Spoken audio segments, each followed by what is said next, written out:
जय गुरुजी, शुक्राना गुरुजी, अनंतम अनंतम शुक्राना गुरुजी। गुरुजी महाराज जी के श्री चरणों में कोटि कोटि प्रणाम और गुरुजी की प्यारी सभी संगत को जय गुरुजी। संगत जी, गुरुजी की महिमा को शब्दों में बांध पाना आसान नहीं है। गुरुजी कोई साधारण व्यक्ति नहीं, बल्कि समय, करुणा, कृपा और चमत्कारों का जीवंत स्वरूप है। जो भी श्रद्धा और विश्वास के साथ गुरुजी की शरण में आता है, गुरुजी उसके जीवन की दिशा ही बदल देते हैं। असंभव को संभव करना गुरुजी के लिए कोई चमत्कार नहीं, वो तो उनकी सहज लीला है। किसी के जीवन से वर्षों पुरानी बीमारियां दूर हो जाती हैं, किसी के रुके हुए काम बिना प्रयास के पूरे हो जाते हैं, किसी के टूटे हुए रिश्तों में फिर से प्रेम और विश्वास लौट आता है। कई बार बिना कहे, बिना मांगे गुरुजी अपने भक्तों की मन की बात जान लेते हैं और सही समय पर सही मार्ग दिखा देते हैं। गुरुजी की कृपा इतनी गहन है, भक्त महसूस करता है अब मैं अकेला नहीं हूँ। अंधकार में डूबे जीवन को गुरुजी आशा की रोशनी दिखाते हैं। दुख, डर और नेगेटिविटी समय दूर हो जाती है और मन में एक अद्भुत शांति उतर आती है। संगत जी, आज का सत्संग बहुत ही सुंदर, बहुत ही प्यारा सत्संग है। गुरुजी की बहुत ही प्यारी और पुरानी संगत राजीव अंकल का सत्संग है। तो चलिए संगत जी, पूरे श्रद्धा भाव के साथ इस सत्संग को शुरू करते हैं। जय गुरुजी, शुक्राना गुरुजी, अनंतम अनंतम शुक्राना गुरुजी। संगत जी, सबसे पहले तो मैं दिल की गहराइयों से पूरे भाव और पूरे समर्पण के साथ अपने मालिक गुरुजी महाराज जी का शुक्राना करना चाहता हूँ कि आज गुरुजी महाराज जी ने मुझे अपने पवित्र सत्संग की दात बख्शी। मेरे लिए ये किसी वरदान से कम नहीं है। शुक्राना मेरे मालिक, आपका अनंतम अनंतम शुक्राना। संगत जी, गुरुजी महाराज जी के साथ मेरी जो यात्रा रही वो शब्दों में बयां करना आसान नहीं है। ये कोई साधारण यात्रा नहीं, बल्कि विश्वास, प्रेम, कृपा और चमत्कारों से भरी एक बहुत ही ब्यूटीफुल जर्नी रही है। गुरुजी ने जीवन के हर मोड़ पर मुझे ब्लेस किया है, कभी दिखाई देकर, कभी अदृश्य रूप से, लेकिन हर बार सही समय पर सही मार्ग दिखाकर। संगत जी, मैं अपने आप को अत्यंत सौभाग्यशाली मानता हूँ कि गुरुजी महाराज जी ने मुझे अपने श्री चरणों में स्थान दिया, अपनी छत्र छाया में रखा और अपने नाम से जोड़ लिया। ये सौभाग्य हर किसी को नहीं मिलता। मैं उसके लिए गुरुजी महाराज जी का अनंतम अनंतम बार शुक्राना करता हूँ। और संगत जी, जैसा कि गुरुजी महाराज हमेशा फरमाते थे, अपना सत्संग जरूर शेयर करो, क्योंकि सत्संग सुनाने वाले का भी भला होता है और सत्संग सुनने वाले का भी भला होता है। यही कारण है संगत जी कि आज मैं आप सभी के साथ, गुरुजी महाराज जी के साथ, अपनी उस ब्यूटीफुल कृपा से भरी हुई यात्रा को साझा करने जा रहा हूँ। संगत जी, मेरी ये जर्नी गुरुजी महाराज जी के साथ सन 1987 के आसपास शुरू हुई। उस समय संगत जी, हमारी जालंधर में कपड़ों की एक शॉप हुआ करती थी। वो शॉप हमारी रोजी रोटी का साधन थी, पूरे इलाके में काफ़ी जानी पहचानी थी। हमारी शॉप पर मुख्य रूप से ड्रेस मटेरियल मिलता था और खासकर जैकेट्स के कपड़ों का अच्छा कलेक्शन रहता था। संगत जी, एक दिन की बात है, एक बिल्कुल साधारण सा दिन, लेकिन मेरे जीवन का एक असाधारण दिन बनने वाला था। मैं अपनी शॉप पर रोज की तरह काम में व्यस्त था। तभी संगत जी, मेरी शॉप के ठीक सामने एक कार आकर रुकी। कार रुकते ही उसमें से गुरुजी महाराज और उनके साथ 3 संगत बाहर उतरे। जैसे ही मेरी नजर गुरुजी महाराज जी पर पड़ी, संगत जी, एक अजीब सा अनुभव हुआ। गुरुजी महाराज बहुत तेजी से चल रहे थे, इतनी फुर्ती और इतनी दिव्यता के साथ कि आज सोचता हूं तो लगता है जैसे गुरुजी जमीन पर चलते ही नहीं थे। उनका चलना भी साधारण नहीं था। वो हल्का सा टेढ़ा चलते हुए बहुत तेजी से सीधे मेरी शॉप की ओर बढ़े। गुरुजी महाराज शॉप में दाखिल हुए। संगत जी, बिना किसी भूमिका के बड़े ही सहज भाव से मुझे पंजाबी में फरमाया, मुझे किसी ने बताया कि तुम्हारी शॉप पर वाइट पैंटें मिलती हैं। मैंने तुरंत हाथ जोड़कर कहा, हाँ जी गुरुजी, मेरे यहाँ पर वाइट पैंटें हैं। फिर संगत जी, गुरुजी महाराज जी ने बड़े ही स्ट्रिक्ट और अर्थपूर्ण शब्दों में कहा, मुझे वही पैंट चाहिए जिसकी क्रीज तलवार की तरह बने। मैंने पूरे विश्वास के साथ कहा कि हाँ जी गुरुजी, हो जाएगा। संगत जी, उस समय हमारी शॉप बहुत फेमस हुआ करती थी। खासकर वाइट पैंट के कपड़ों के लिए लोग दूर दूर से आते थे। लेकिन संगत जी, सफ़ेद कपड़े की सबसे बड़ी परेशानी ये होती है कि उस पर धूल बहुत जल्दी चढ़ जाती है। इसलिए हम उस कपड़े की बहुत हिफाजत करते थे। उसे बड़े ध्यान से पन्नी में रैप करके रखा जाता था ताकि उसकी सफ़ेदी और उसकी चमक बनी रहे। और तभी संगत जी, गुरुजी महाराज जी ने मुझे बड़े ही सहज स्वर में कहा कि मुझे 5-6 पैंटों का कपड़ा काट कर दे दो। संगत जी, मैंने बड़े ही आदर और पूरे ध्यान के साथ गुरुजी महाराज जी का कपड़ा काट कर दे दिया। आज भी वो पल मेरी आंखों के सामने बिल्कुल साफ है, जैसे कल की ही बात हो। जब कपड़ा कट चुका था तब गुरुजी महाराज जी ने बहुत सहजता से लेकिन गहरे अर्थ के साथ मुझसे पूछा, पैंटों का कपड़ा और कब आएगा। संगत जी, उस समय मेरे मन में ना कोई चालाकी थी, ना कोई व्यापारिक हिसाब किताब। मैंने पूरे भोलेपन से और सच्चे भाव से गुरुजी महाराज जी से कहा कि गुरुजी, जब आप कहेंगे मैं उसी समय मंगवा दूंगा। ये सुनकर संगत जी, गुरुजी महाराज जी ने बिना एक पल गवाए फरमाया, तो फिर मंगवा दो। मैंने तुरंत सिर झुकाकर कहा, ठीक है। संगत जी, ये बात मुझे आज भी बहुत अच्छे से याद है कि उस दिन गुरुजी महाराज जी के साथ जो 3-4 लोग आए हुए थे, वे सभी मिलिट्री से जुड़े हुए लगते थे। उनका पहनावा, उनका अनुशासन, उनका बोलने का तरीका, सब कुछ बहुत अलग और प्रभावशाली था। उनमें एक विशेष गंभीरता थी, लेकिन साथ ही गुरुजी के प्रति असीम श्रद्धा भी साफ झलक रही थी। संगत जी, जब कपड़े की बात पूरी हो गई तो उन 4-5 लोगों में से किसी एक ने आगे बढ़कर पूरा पेमेंट किया। उन्होंने ना कोई सवाल किया, ना कोई डिस्काउंट मांगा, ना ही किसी तरह की बार्गेनिंग की। बड़े ही सम्मान और सहजता से पैसे देकर वो लोग वहां से चले गए। जाने से पहले संगत जी, उन्होंने फिर वही प्रश्न दोहराया, पैंट का कपड़ा फिर कब आएगा। मैंने उन्हें जवाब दिया, अगले हफ्ते आ जाएगा। संगत जी, सच में अगले ही हफ्ते गुरुजी महाराज फिर मेरी शॉप पर पधार गए। उनका इस तरह दोबारा आना बिना किसी पूर्ण सूचना के मेरे लिए अपने आप में एक अलग ही अनुभव था। जैसे ही गुरुजी महाराज शॉप में आए, उन्होंने सबसे पहले वही सवाल किया, पैंटें आ गई। मैंने तुरंत कहा कि हाँ जी गुरुजी, आ गई। ये सुनकर संगत जी, गुरुजी महाराज जी ने बड़े ही साधारण स्वर में कहा, तो फिर इसमें से 3-4 पैंटों का कपड़ा दे दो। अब संगत जी, ये सुनकर मेरे मन में स्वाभाविक जिज्ञासा पैदा हो गई। मैंने थोड़ा हिम्मत करके उनसे प्रश्न कर लिया, आप 10-12 पैंटों का कपड़ा लेकर क्या करोगे? और फिर मैंने ये भी जोड़ दिया, वो भी सफेद पैंटें, इतनी सारी पैंटों का आप क्या करोगे? संगत जी, गुरुजी महाराज जी ने मेरी तरफ देखा, हल्की सी मुस्कान दी और बहुत ही सरलता से जवाब दिया, मैं संगत में बांट दूंगा। उस समय संगत जी, मैं गुरुजी महाराज जी को पहचानता नहीं था। मैं ये नहीं जानता था कि वो कौन है, उनकी महिमा क्या है, उनकी लीला क्या है। बस इतना जानता था कि वो एक अलग ही व्यक्तित्व के हैं। उनके साथ हमेशा 3-4 लोग आते थे। उनके बोलने, चलने और देखने में एक अलग ही ठहराव और प्रभाव था। संगत जी, उसी दौरान गुरुजी महाराज जी ने मुझसे ये भी कहा, इन पैंटों के साथ शर्ट भी दिखा देना। मैंने शर्टें दिखाई। संगत जी, गुरुजी महाराज जी ने करीब 30 से 40 शर्टें पसंद कर ली। ये देखकर मेरे मन में फिर वही सवाल उठा और मैंने फिर से पूछ लिया, आप इतनी सारी शर्टों का क्या करोगे? संगत जी, गुरुजी महाराज जी का जवाब वही था, संगत में बांट दूंगा। संगत जी, मैंने एक बात बहुत बार नोट की, जो भी गुरुजी महाराज लेते थे उसका पेमेंट करने के लिए जो 4-5 लोग उनके साथ आते थे, वे हमेशा पहले से तैयार रहते थे। ना कभी पैसे कम होने की बात, ना कभी मोल भाव, ना कोई बहस। सब कुछ बड़े सम्मान और सहजता से होता था। इस प्रकार संगत जी, धीरे धीरे गुरुजी महाराज जी का मेरी शॉप पर आना जाना बढ़ने लगा। वो अक्सर आने लगे और हर बार उनका आना अपने साथ एक अलग ही अनुभूति लेकर आता था। उस समय संगत जी, मैं काफी यंग था। मुझे आज भी याद है, मैं तब 9वीं या 10वीं क्लास में पढ़ता था। शॉप पर ज्यादातर मेरे डैडी बैठते थे और मैं भी रूटीन में शॉप पर आता था। डैडी के अलावा मेरे बड़े भाई साहब भी शॉप पर बैठते थे। लेकिन संगत जी, ये गुरुजी महाराज जी की लीला ही कहूंगा कि ज्यादा इंटरेक्शन गुरुजी महाराज जी का मेरे साथ ही हुआ था। संगत जी, ये अब लगभग रोज का नियम बन गया था। जब जब मैं शॉप पर बैठता, गुरुजी महाराज किसी न किसी बहाने से शॉप पर जरूर पधारते। उनका आना इतना सहज होता था कि जैसे वह कोई ग्राहक नहीं बल्कि घर का ही कोई सदस्य हो। कभी कपड़े के बहाने, कभी हालचाल पूछने के बहाने, कभी बस यूं ही, लेकिन उनका आना हमेशा कुछ अलग ही एहसास छोड़ जाता था। अब संगत जी, एक दिन की बात है। उस दिन भी गुरुजी महाराज मेरी शॉप पर आए। बड़े ही साधारण ढंग से उन्होंने मुझसे कहा, मुझे पैंटों का कपड़ा चाहिए। मैंने बिना किसी सोच विचार से कहा, ठीक है गुरुजी, दे देता हूँ। लेकिन संगत जी, इस बार गुरुजी महाराज जी ने एक ऐसी बात कही जो मेरे लिए थोड़ी असामान्य थी। उन्होंने बड़े ही सहज भाव से कहा, लेकिन मेरे पास अभी पैसे नहीं हैं।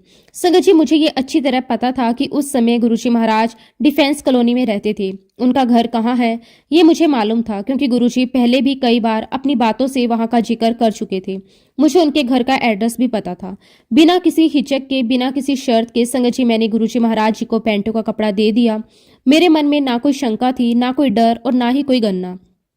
बस एक सहज भाव था कि दे देना है। कुछ समय बाद संगत जी, एक दिन मैंने सोचा कि अब पैसे ले लेने चाहिए। मैं सीधे गुरुजी महाराज के घर डिफेंस कॉलोनी पहुंच गया। जब मैं घर के अंदर गया तो देखा कि गुरुजी महाराज जी की सिस्टर भी वहीं पर मौजूद थी और गुरुजी महाराज अपने पलंग पर विराजमान थे। जैसे ही गुरुजी महाराज जी की नजर मुझ पर पड़ी, उन्होंने बहुत प्यार से पूछा, कैसे आना हुआ? मैंने बड़े सीधे और सच्चे भाव से कहा कि गुरुजी मैं पैसे लेने आया हूँ। मेरी ये बात सुनते ही संगत जी गुरुजी महाराज जोर से हंसने लगे। उनकी हंसी में कोई व्यंग्य नहीं था बल्कि अपनापन था। उन्होंने हंसते हुए कहा, तू पैसे लेने घर आ गया? मैंने भी बिल्कुल भोलेपन से कहा, हाँ जी। और फिर संगत जी गुरुजी महाराज जी ने मुझे अपने पास पलंग पर बिठाया। ये अपने आप में मेरे लिए बहुत बड़ी बात थी। फिर उन्होंने मुझे ध्यान से देखा और कहा, तू मुझ पर विश्वास नहीं करता? मैंने बिना किसी लाट लपेट के जो मेरे मन में था वही कह दिया। गुरुजी मैं आप पर विश्वास नहीं करता। मेरे डैडी ने मुझे कहा है कि माता रानी और चिंतापूर्णी माता पर ही विश्वास करना है। ये सुनकर संगत जी गुरुजी महाराज बिल्कुल भी नाराज नहीं हुए, बल्कि उसी क्षण उन्होंने मुझे पंजाबी में कहा, तू मेरे नाल लग जा। मैंने तुरंत जवाब दे दिया, नहीं गुरुजी मुझे नहीं लगना, मैं तो दुकानदारी ही करूंगा। ये सुनकर संगत जी गुरुजी महाराज जी ने फिर से बड़े ही सहज भाव से कहा, अच्छा तू मुझ पर विश्वास नहीं करता ना, अब तो चल देख। मैंने थोड़ा हैरानी से पूछा, गुरुजी क्या देखना है? तो गुरुजी महाराज बोले, मेरे पास जितनी भी संगत इस दरबार में आती है ना, देख जो भी इच्छा करेंगे उनकी सारी इच्छा पूरी हो जाएंगी। संगत जी ये सब मेरे लिए बिल्कुल नया था। मैं बस देख रहा था, सुन रहा था, मन ही मन सब कुछ समझने की कोशिश कर रहा था। मुझे आज भी बहुत अच्छे से याद है, जब शब्द गुरबानी समाप्त होती थी तो गुरुजी महाराज के पास एक बहुत बड़ी थाल आती थी। उस थाल में बड़े बड़े लस्सी वाले गिलास होते थे। उन गिलासों में लस्सी नहीं बल्कि पानी भरा होता था। उस समय संगत जी गुरुजी महाराज जी के गले में एक रुद्राक्ष की माला होती थी। उस माला में एक तावीज भी लगा हुआ था। गुरुजी महाराज बड़े ही ध्यान और शांति से वो माला अपने गले से निकालते थे और उस माला को एक एक करके उन गिलासों के पानी में डिप करते थे। उसके बाद संगत जी वो पानी सभी संगत में प्रसाद के रूप में बांट दिया जाता था। वातावरण में एक अलग ही शांति और ऊर्जा महसूस होती थी। उस समय संगत जी गुरुजी महाराज जालंधर में जल वाले गुरुजी के नाम से प्रसिद्ध थे। दूर दूर से लोग सिर्फ इस जल प्रसाद के लिए आते थे। वही संगत जी मैंने उन लोगों को भी देखा जो अक्सर गुरुजी महाराज जी के साथ आते थे। जब मैंने उनसे बात की तो मुझे पता चला कि वो मिलिट्री के लोग हैं। तो उस समय संगत जी मेरे मन में बहुत जिज्ञासा थी। जो लोग गुरुजी महाराज जी के साथ आते थे वही हर बार पेमेंट करते थे। ये बात मुझे अंदर ही अंदर खड़क रही थी। आखिर एक दिन मैंने हिम्मत करके उनसे प्रश्न कर लिया। मैंने उनसे सीधे पूछ लिया, आप गुरुजी महाराज जी के पैसे क्यों देते हो? मेरे इस सवाल पर वो थोड़ी देर चुप रहे। फिर बड़े ही भावुक स्वर में उन्होंने कहा कि भाई साहब, मेरी वाइफ को बहुत गंभीर बीमारी थी। डॉक्टरों ने भी जवाब दे दिया था।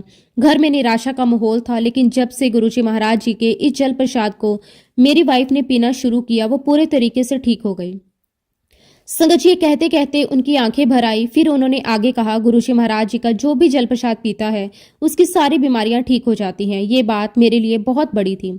मैं सुन तो रहा था लेकिन अभी भी पूरी तरह समझ नहीं पा रहा था।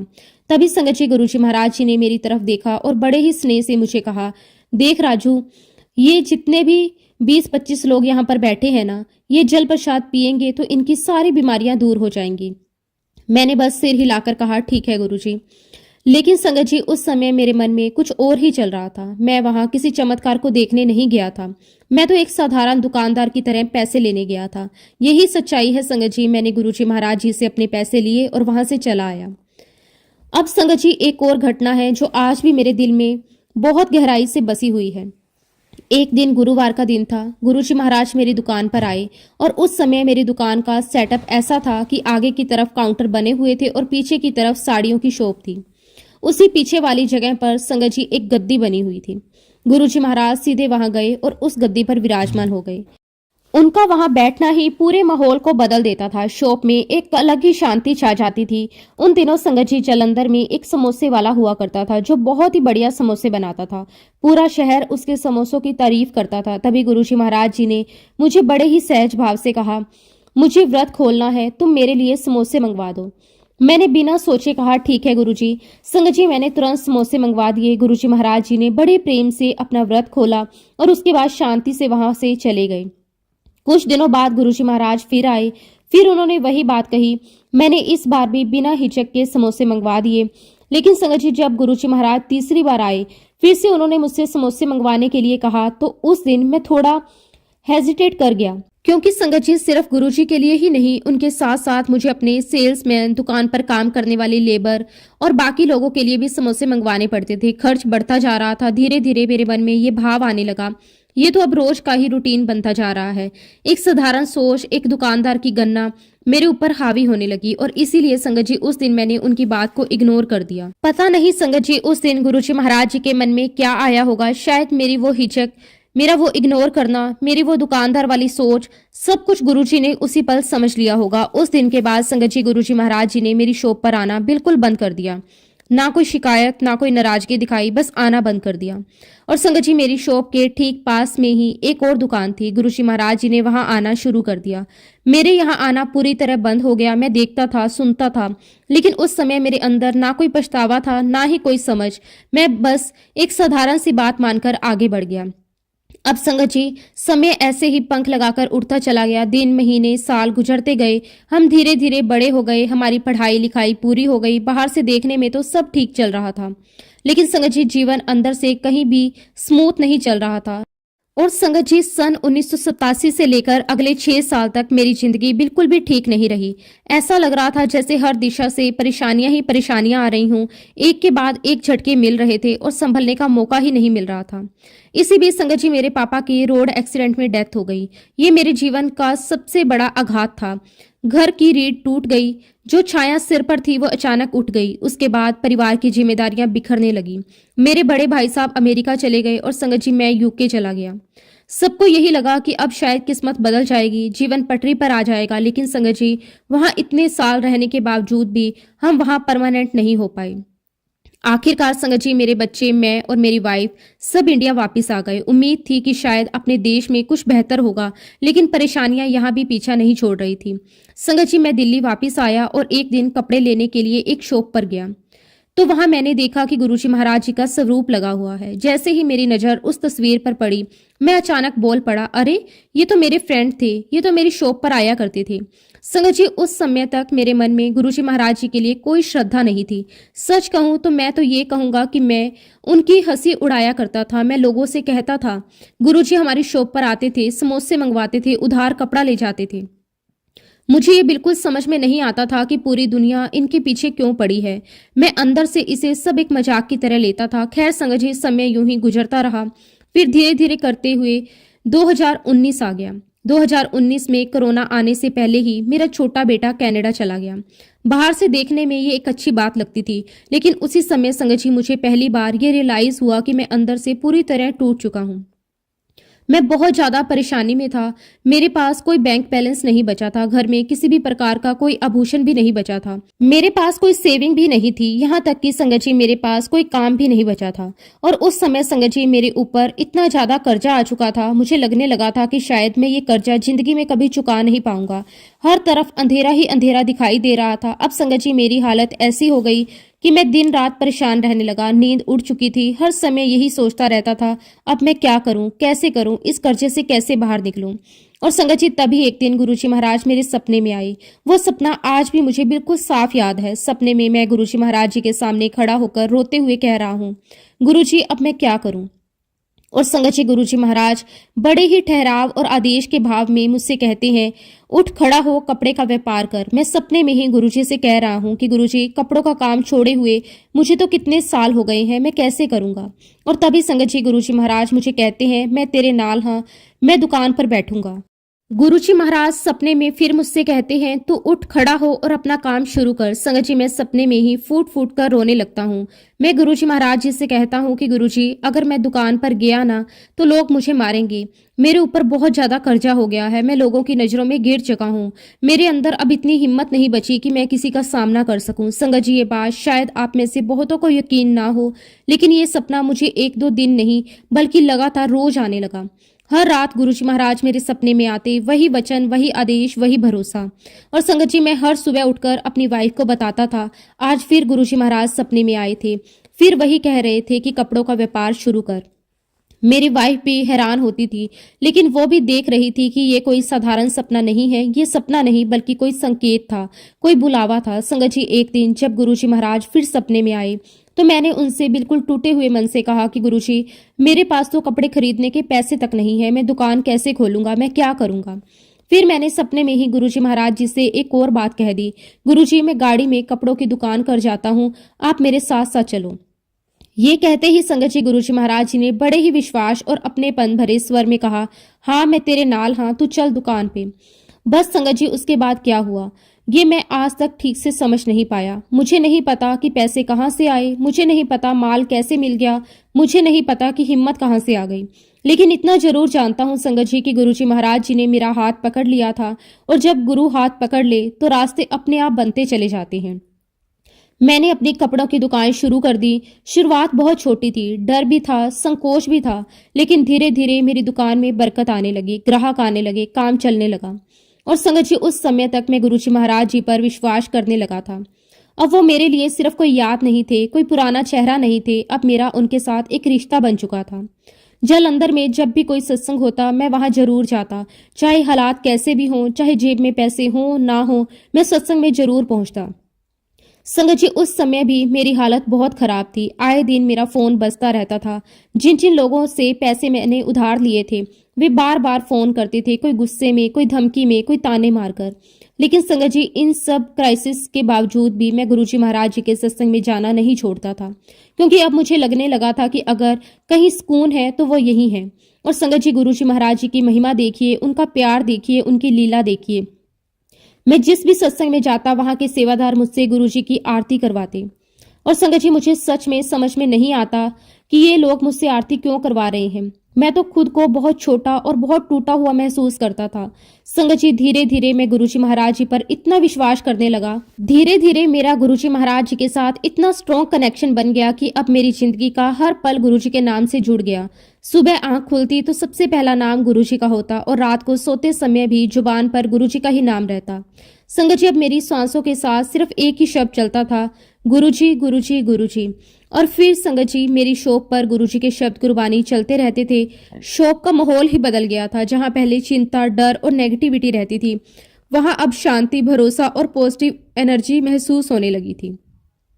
धीरे धीरे संगत जी, गुरुजी महाराज जी ने मुझे एक नेगेटिव इंसान से पॉजिटिव इंसान बना दिया, जो मैं पहले नहीं था, जो मैं पहले सोच भी नहीं सकता था, गुरुजी ने वही बना दिया। मेरी शॉप पर जो भी आता, चाहे वो ग्राहक हो, जान पहचान वाला हो या यूं ही आने वाला हो, मैं गुरुजी महाराज जी के बारे में उनसे जरूर बात करता। मैं उन्हें अपने अनुभव सुनाता, अपनी जर्नी बताता। मुझे किसी बात की परवाह नहीं रहती थी कि सामने वाला क्या सोचेगा। हालांकि संगत जी, ये भी सच्चाई है कि उस समय मेरा कर्जा खत्म नहीं हुआ था, परेशानियां पूरी तरह दूर नहीं हुई थी, लेकिन गुरुजी महाराज जी की दया दृष्टि से मेरे घर में कम से कम रोटी पानी का इंतजाम हो गया था। ये ही मेरे लिए किसी चमत्कार से कम नहीं था। और फिर संगत जी, एक दिन मेरे बेटे का कनाडा से फोन आया। उसने मुझे बड़े प्यार से कहा कि पापा, आप कनाडा आ जाओ। मैंने उसे अपनी मजबूरी बताई और कहा कि बेटा, एजेंट को भी 20-25 हजार देने पड़ेंगे, मेरे पास तो 1 रुपया भी नहीं है, और ना ही मेरे पास कोई डॉक्यूमेंट्स हैं। संगत जी, तब मेरे बेटे ने बहुत ही दृढ़ता से कहा कि पापा, मैं आपको पैसे भेज रहा हूँ, आप एजेंट से बात करो, पेपर वर्क पूरा करवाओ और अपनी फाइल लगवाओ। संगत जी, ये मेरे लिए बहुत बड़ी बात थी। फिर एक दिन की बात है, मैं गुरुजी महाराज जी के सामने खड़ा होकर अरदास कर रहा था, दिल से पूरे भाव से हाथ जोड़कर। उसी समय संगत जी, एजेंट का फोन मेरे पास आया। उसने मुझसे कहा, तुम्हारा और तुम्हारी वाइफ का वीजा लग चुका है। संगत जी, मेरे पैरों तले जमीन निकल गई। खुशी भी थी, डर भी था, क्योंकि उस समय टिकट लेने के लिए मेरे पास पैसे नहीं थे। लेकिन संगत जी, गुरुजी महाराज जी की ऐसी कृपा हुई कि टिकट के पैसों का इंतजाम भी हो गया। ये भी गुरुजी महाराज जी का ही चमत्कार था। उन दिनों संगत जी, मेरा एक फ्रेंड हुआ करता था। मैं उसके पास गया। उसने मुझसे कहा, तुम्हें फिक्र करने की कोई जरूरत नहीं है, तुम्हें जितने पैसे चाहिए उतने ले लो। संगत जी, उस वक्त मैंने उससे कहा कि मुझे 1 लाख रुपए की जरूरत है, मुझे काम शुरू करना है। और संगत जी, मेरे दोस्त ने बिना किसी सवाल के मुझे 1 लाख रुपए उधार दे दिए। जब संगत जी मैं कनाडा पहुंचा तो मैंने देखा कि वहां एक बेसमेंट लिया गया, और मेरे बेटे ने मुझसे कहा कि पापा, मैं एक छोटी सी नौकरी करता हूँ, इससे ज्यादा अरेंजमेंट मैं नहीं कर पाया। खैर संगत जी, मैं वहीं रहने लगा, और फिर मैं वहां के मार्केट में अपने कपड़ों का माल दिखाने लगा। संगत जी, हर समय मुझे यही महसूस होता रहा कि गुरुजी महाराज मेरे साथ हैं, जैसे उन्होंने मुझे सपने में कहा था, मैं तेरे नाल हाँ। मैं जिस शॉप पर जाता संगत जी, मुझे वहां से ऑर्डर मिलना शुरू हो गया। एक शॉप के बाद दूसरी, दूसरी के बाद तीसरी, रास्ते अपने आप खुलते चले गए। संगत जी, गुरुजी महाराज जी की ऐसी कृपा हुई कि मुझ पर की कनाडा में सिर्फ 4 साल के अंदर गुरुजी महाराज जी ने मेरा अपना खुद का घर बनवा दिया, मेरी दुकान बनवा दी, मेरे जीवन को फिर से खड़ा कर दिया। और संगत जी, इन सब के साथ साथ गुरुजी महाराज जी ने मेरा बहुत नाम बनवा दिया। संगत जी, गुरुजी महाराज जी ने पैसा दिया, नाम दिया, शोहरत दी, लेकिन संगत जी, ये सब यूं ही एक दिन में नहीं हुआ। ये सब गुरुजी महाराज जी की निरंतर कृपा, उनकी रहमत और उनके द्वारा सिखाए गए धैर्य का फल था। संगत जी, जब जब जीवन में मुझे लगा कि अब शायद कुछ बचा नहीं, तब तब गुरुजी महाराज जी ने मुझे संभाला, मुझे थामा और गिरने नहीं दिया। उन्होंने मुझे कभी ये एहसास ही नहीं होने दिया कि मैं अकेला हूँ। संगत जी, पहले जो पैसा मेरे लिए एक सपना हुआ करता था, वही पैसा गुरुजी महाराज जी ने मेरे जीवन में साधन बना दिया। पहले जो नाम सिर्फ मेरी पहचान तक सीमित था, उसे गुरुजी महाराज जी ने इज्जत और सम्मान में बदल दिया। और शोहरत, संगत जी, वह शोहरत भी ऐसी नहीं कि अहंकार आ जाए, बल्कि ऐसी कि लोग प्रेम से बुलाएं, सम्मान से बात करें और भरोसे से हाथ मिलाएं। ये सब कुछ गुरुजी महाराज हमें देते गए। संगत जी, गुरुजी महाराज जी ने मुझे सिखाया कि पैसा हाथ में हो तो भी सिर झुका रहना चाहिए, नाम हो तो भी खुद को कुछ नहीं समझना चाहिए, शोहरत हो तो भी हर पल शुक्राने में जीना चाहिए। क्योंकि संगत जी, ये सब कुछ हमारा नहीं होता, ये सब कुछ गुरुजी महाराज जी की अमानत होता है। और संगत जी, गुरुजी महाराज जी के आशीर्वाद से मैं और मेरा पूरा परिवार कनाडा में ही सेटल हो गए। लेकिन संगत जी, सेटल होना सिर्फ घर, गाड़ी या बिजनेस का नाम नहीं है। सेटल होना मतलब मन की शांति, परिवार का सुख, बच्चों का भविष्य और जीवन में संतोष। ये सब कुछ गुरुजी महाराज जी ने हमें दिया। संगत जी, आज गुरुजी महाराज जी की इतनी बड़ी कृपा है, उनका इतना हमारे ऊपर हाथ है कि हर सुबह आंख खुलते ही दिल से शुक्राना निकलता है। हर रात सोते समय यही एहसास होता है कि गुरुजी महाराज हमारे सिरहाने खड़े हैं। संगत जी, आज दुनिया की ऐसी कोई चीज नहीं है जो मैं नहीं खरीद सकता, लेकिन उससे भी बड़ी बात यह है कि आज मुझे किसी चीज की लालसा नहीं है। क्योंकि संगत जी, जब गुरुजी मिल जाएं तो बाकी सब अपने आप छोटा लगने लगता है। गुरुजी महाराज जी ने मुझे वो सब कुछ दिया जो कोई भी इंसान अपने जीवन में चाहता है। सुख दिया, सम्मान दिया, स्थिरता दी और सबसे बड़ी बात, आत्मिक शांति दी। पहले जहां रातों की नींद उड़ रही होती थी, आज चैन से नींद आती है। पहले जहां भविष्य की चिंता खाई जाती थी, अब आज गुरुजी पर पूरा भरोसा है। और सबसे बड़ी बात तो संगत जी, गुरुजी महाराज जी की ऐसी मुझ पर कृपा हुई कि आज उन सभी देनदारों के पैसे मैंने पूरे चुका दिए हैं। जो लोग कभी दरवाजे पर आकर खड़े हो जाते थे, आज वही लोग सम्मान से मिलते हैं। जो लोग कभी ताना देते थे, आज वही लोग मिसाल देते हैं। ये सब संगत जी, गुरुजी महाराज जी की लीला है। आज ऐसा कोई व्यक्ति नहीं है जिसको मुझे कोई 1 रुपया भी देना हो। ये बोझ जो सालों से सीने पर रखा था, गुरुजी महाराज जी ने एक एक करके उतार दिया। संगत जी, ये सिर्फ पैसे चुकाने की बात नहीं है, ये आत्म सम्मान लौटाने की बात है, ये सिर उठाकर जीने की बात है। संगत जी, कहाँ तो मैं गुरुजी महाराज जी पर विश्वास नहीं करता था, उन पर मेरी कोई श्रद्धा नहीं थी। मैं भी आम इंसान की तरह तर्क करता था, सवाल करता था और शायद समझ नहीं पाता था। लेकिन संगत जी, गुरुजी महाराज जी तो जानी जान है, उन्हें सब कुछ पता था कि आगे चलकर उनको मेरा बहुत कल्याण करना है। गुरुजी महाराज जी ने तो मेरा हाथ बहुत पहले ही थाम लिया था, बस मुझे ये एहसास बहुत बाद में हुआ। वो हर मोड़ पर मेरे साथ थे, जब मैं समझता था कि सब खत्म हो गया तब भी, जब मैं रोता था, टूटता था तब भी। लेकिन संगत जी, गुरुजी महाराज जी को पहचानने की वो जो सद्बुद्धि है, वो मुझे बहुत बाद में आई। इसलिए संगत जी, मैं आज आप सभी से यही रिक्वेस्ट करूंगा कि गुरुजी महाराज जी पर पूर्ण विश्वास कीजिए। हालात चाहे जैसे भी हों, समय चाहे कितना भी कठिन क्यों ना हो, भरोसा कभी मत छोड़िए। आप कितने भी माड़े समय से क्यों ना गुजर रहे हों, कितनी भी बुरी परिस्थितियों में क्यों ना फंस गए हों, आपका विश्वास, आपकी श्रद्धा गुरुजी महाराज जी के प्रति बिल्कुल भी कम नहीं होनी चाहिए। क्योंकि संगत जी, गुरुजी महाराज साक्षात भगवान हैं और ईश्वर से कुछ भी छिपा नहीं है। वो हमारे आंसू भी जानते हैं, हमारी चुप्पी भी। संगत जी, जो बुरा समय होता है वो हमारे माड़े कर्म को कटवाने के लिए आता है। वो हमें तोड़ने नहीं बल्कि हमें शुद्ध करने आता है। और याद रखना संगत जी, इस बुरे समय में हम अकेले नहीं काट सकते। हमारी इतनी हिम्मत ही नहीं, हमें इतनी ताकत ही नहीं। ये तो गुरुजी महाराज जी का आशीर्वाद है, ये उनका साथ है, जिनके आशीर्वाद से हम इस बुरे समय को भी बहुत स्मूथली से काट लेते हैं। और फिर उसके बाद संगत जी, होता है खुशियों का उजाला। लेकिन संगत जी, ये उजाला अचानक नहीं आता। ये उजाला बहुत सारी रातों की तपस्या के बाद आता है। ये उजाला उन आंसुओं के बाद आता है जो हमने किसी को दिखाए बिना बहाए होते हैं। ये उजाला उस दर्द के बाद आता है जिसे हमने मुस्कान के पीछे छुपा लिया होता है। गुरुजी महाराज पहले हमें सब्र सिखाते हैं, हमें रुकना सिखाते हैं, हमें सहना सिखाते हैं, और फिर जब हमें योग्य बना देते हैं तब वो अपने खजाने खोलते हैं। उसके लिए संगत जी, आपको अंदर सब्र होना चाहिए। सब्र सिर्फ चुप रहने का नाम नहीं है। सब्र का मतलब है विश्वास के साथ इंतजार करना। सब्र का मतलब है हालात चाहे जितने भी उल्टे हों, दिल में ये भरोसा रखना कि गुरुजी महाराज जो कर रहे हैं वो हमारे भले के लिए कर रहे हैं। पेशेंस होना चाहिए संगत जी, क्योंकि गुरुजी महाराज कभी भी हमें आधा नहीं देते। वो जब देते हैं तो पूरा देते हैं, भरपूर देते हैं। लेकिन उससे पहले वो हमें तैयार करते हैं। जिस तरह सोना आग में तपकर ही कुंदन बनता है, उसी तरह संगत जी इंसान भी मुश्किलों में तपकर ही मजबूत बनता है। और सबसे बड़ी बात संगत जी, अपने गुरु जी महाराज जी में अटूट विश्वास होना चाहिए। ऐसा विश्वास जो हालात देखकर डगमगाए नहीं, ऐसा विश्वास जो लोगों की बातों से कमजोर न पड़े, ऐसा विश्वास जो तब भी कायम रहे जब कुछ भी समझ में ना आ रहा हो। क्योंकि संगत जी गुरु जी महाराज वहां भी काम कर रहे होते हैं जहां हमें कुछ दिखाई नहीं देता। आज संगत जी गुरु जी महाराज जी ने मुझे वो सब कुछ दिया है जिसकी मैंने कभी कल्पना भी नहीं की थी। जो मैंने मांगा भी नहीं वो सब कुछ दिया, जो मांगा उससे कई गुना ज्यादा दिया। उन्होंने मुझे सिर्फ सुख सुविधा ही नहीं, मुझे समझ दी, संतोष दिया और सबसे बड़ी बात अपने चरणों में जगह दी। आज जब मैं पीछे मुड़कर देखता हूं तो लगता है कि हर दर्द, हर ठोकर, हर इंतजार किसी न किसी आशीर्वाद की तैयारी थी। अगर वो मुश्किलें ना आई होती तो शायद मैं गुरुजी महाराज जी को इस तरह पहचान ही नहीं पाता।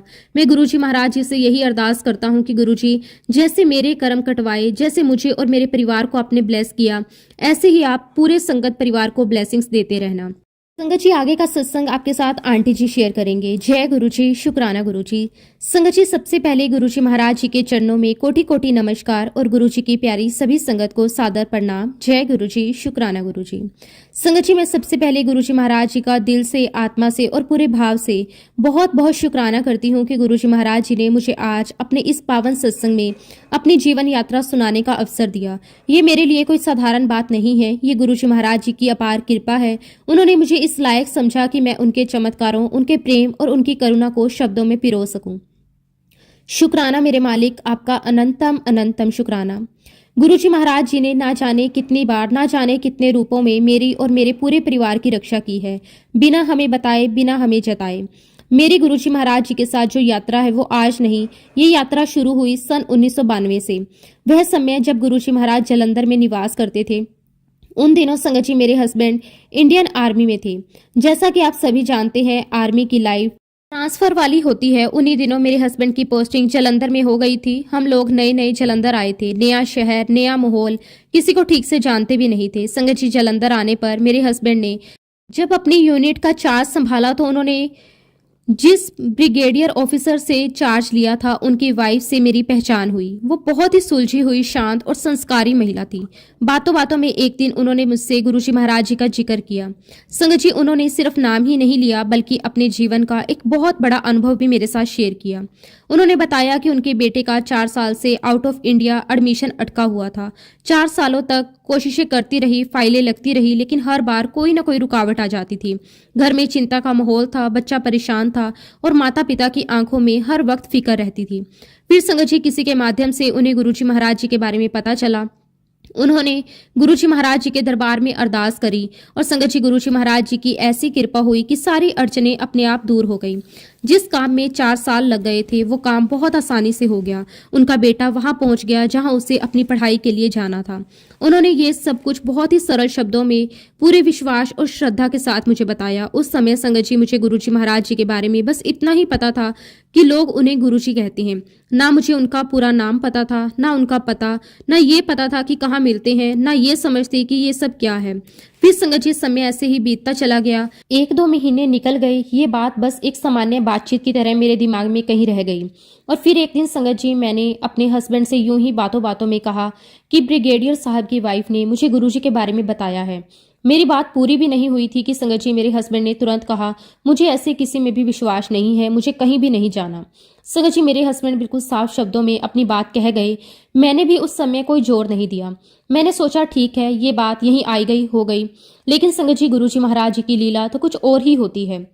वो जब किसी को अपने दरबार में बुलाने का मन बना लेते हैं तो फिर रास्ते भी अपने आप बनते चले जाते हैं, समय भी वही तय करते हैं और परिस्थितियां भी वही रचते हैं। संगत जी इसी बीच एक ऐसा इंसिडेंस हुआ जिसने हमारी पूरी सोच बदल कर रख दी। उस समय हमें जालंधर आए हुए लगभग 5 महीने हो चुके थे। नवंबर का महीना था, ठंड का मौसम शुरू हो चुका था। संगत जी मेरी बेटी को ट्रेन से जालंधर आना था। उसकी ट्रेन रात के 7:45 बजे पहुंचने वाली थी। हम जहां रहते थे वहां से शहर काफी दूर था, इसलिए संगत जी मैं और मेरे हस्बैंड दोनों समय से पहले ही बेटी को लेने के लिए निकल पड़े। रास्ते में संगत जी एक रेलवे क्रॉसिंग भी आती है। हमने वो रेलवे क्रॉसिंग पार कर ली। घड़ी देखी तो संगत जी उस समय 8 बज चुके थे। अभी भी हमारे पास आधा पौना घंटा बाकी था।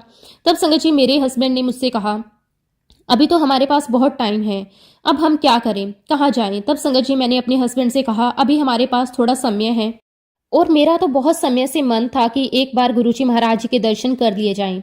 मन के किसी कोने में ये भाव बैठा हुआ था, पता नहीं कब मौका मिले, कब दर्शन हो। तो उसी भाव में, उसी श्रद्धा में मैंने अपने हस्बैंड से कहा, क्यों ना आज हम गुरुजी के दर्शन करके आ जाएं। संगत जी आप यकीन मानिए, जिस हस्बैंड ने कुछ समय पहले साफ मना कर दिया था कि मुझे ऐसे किसी में विश्वास नहीं है, उसी हस्बैंड ने एक पल भी नहीं लगाया। उन्होंने तुरंत कहा, ठीक है चलो चलते हैं।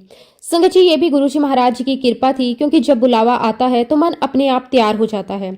अब संगत जी एक बड़ी समस्या ये थी कि हमें गुरुजी महाराज के घर का पूरा एड्रेस नहीं पता था, ना कोई फोन नंबर, ना कोई पहचान, ना कोई गाइड। लेकिन संगत जी जब गुरुजी बुलाते हैं तो रास्ते खुद ब खुद बनते चले जाते हैं। हम रास्ते में जिस किसी से भी पूछते गुरुजी का घर कहाँ है, कोई हमें आगे भेज देता, कोई किसी गली की तरफ इशारा कर देता, कोई कहता बस थोड़ा सा आगे जाओ। और संगत जी पूछते पूछते गली दर गली घूमते हुए बिना भटके बिना उलझे हम सीधा गुरुजी महाराज के घर पहुंच गए। जब हम अंदर गए तो संगत जी वातावरण ही कुछ अलग था, एक अजीब सी शांति, एक अपनापन, एक सुकून जो शब्दों में बताया नहीं जा सकता। संगत जी गुरुजी महाराज अपने कमरे में बैठे हुए थे। मैंने दूर से ही बहुत श्रद्धा के साथ हाथ जोड़कर गुरुजी को प्रणाम किया।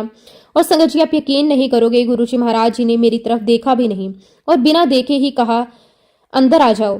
संगत जी उस पल मेरे पैरों तले जमीन खिसक गई, मैं सन्न रह गई। मुझे समझ ही नहीं आया कि ये क्या हो गया। संगत जी हम पहली बार वहां गए थे, वहां हम किसी को नहीं जानते थे, ना हमने अपना नाम बताया था, ना किसी ने गुरुजी को हमारा परिचय दिया था। फिर गुरुजी महाराज को कैसे पता कि मेरा नाम सीतू है। संगत जी ये सुनकर मेरे हस्बैंड भी एकदम हैरान रह गए।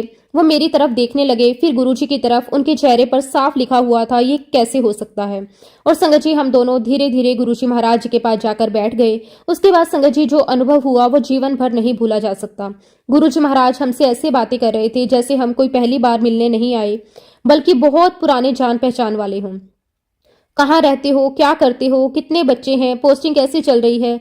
गुरुजी महाराज जी ने सब कुछ पूछा और बातें करते करते समय का पता ही नहीं चला। ना कोई डर, ना कोई संकोच और ना ही कोई औपचारिकता। हमें तो ऐसा लग ही नहीं रहा था कि हम किसी गुरु के पास बैठे हैं। हमें तो ऐसा लग रहा था जैसे हम किसी अपने, किसी बहुत करीबी दोस्त के पास बैठे हुए हैं। देखते देखते 15-20 मिनट बीत गए। घड़ी पर नजर पड़ी तो देखा समय 8:30 हो चुका है।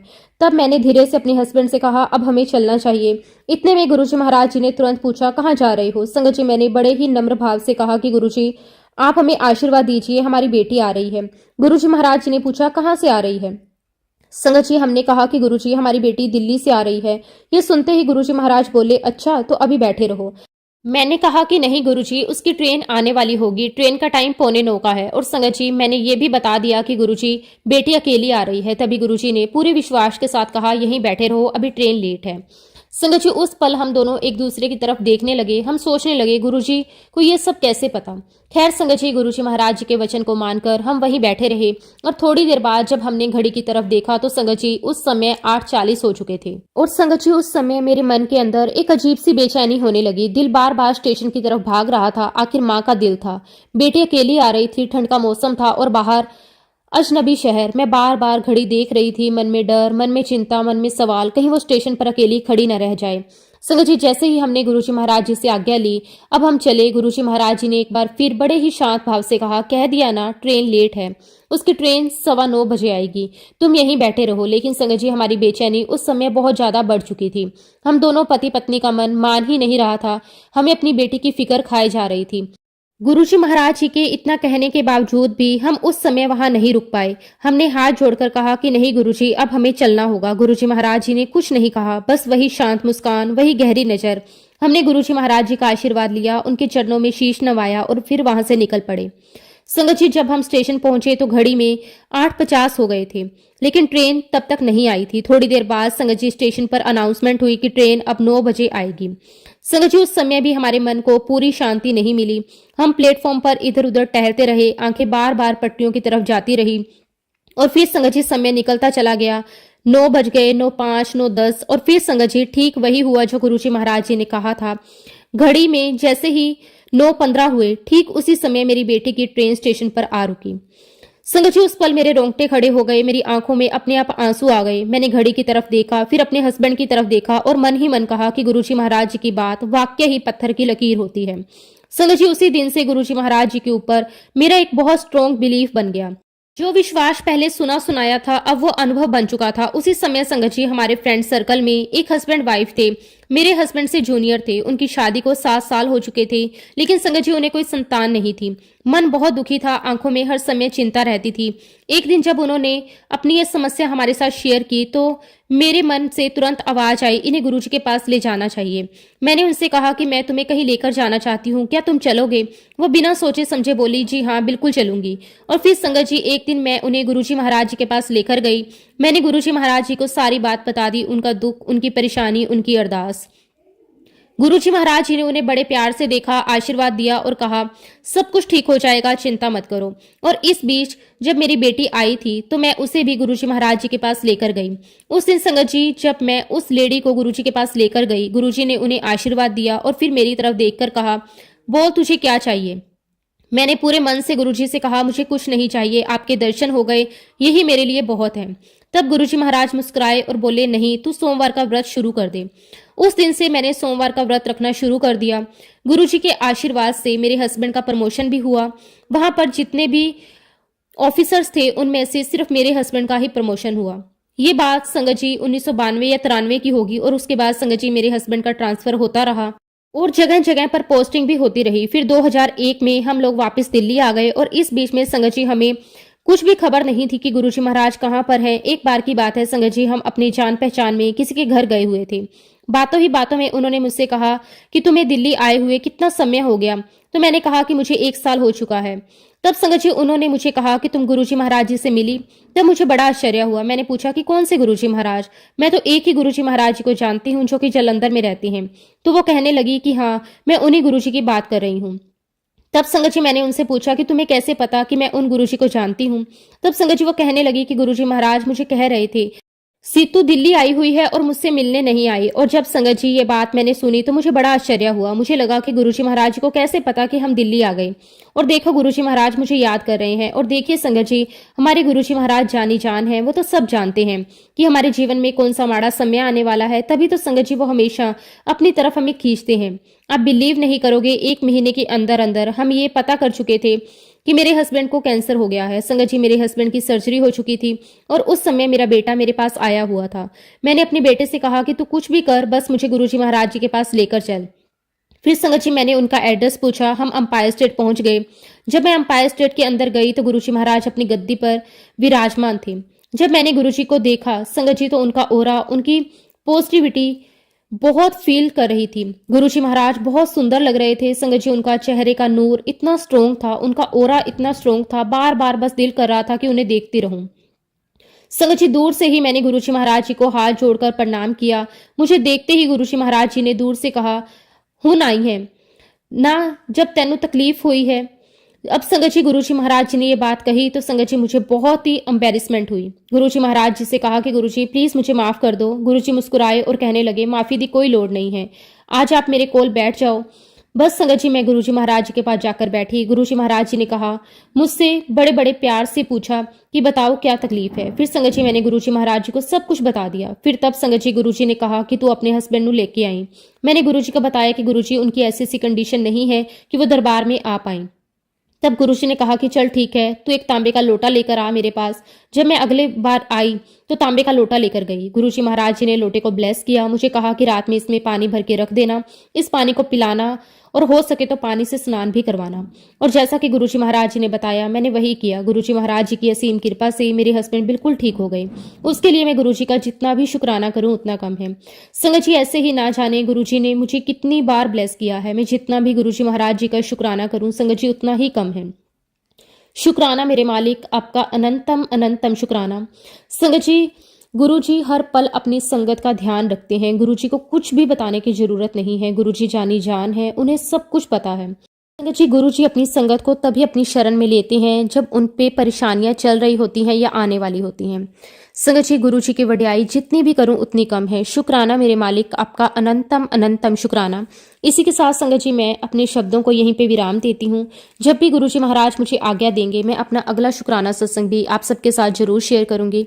जय गुरुजी, शुक्राना गुरुजी। ओम नमः शिवाय, शिवजी सदा सहाय। ओम नमः शिवाय, गुरुजी सदा सहाय। जय गुरु जी, शुक्राना गुरु जी, अनंतम अनंतम शुक्राना गुरु जी।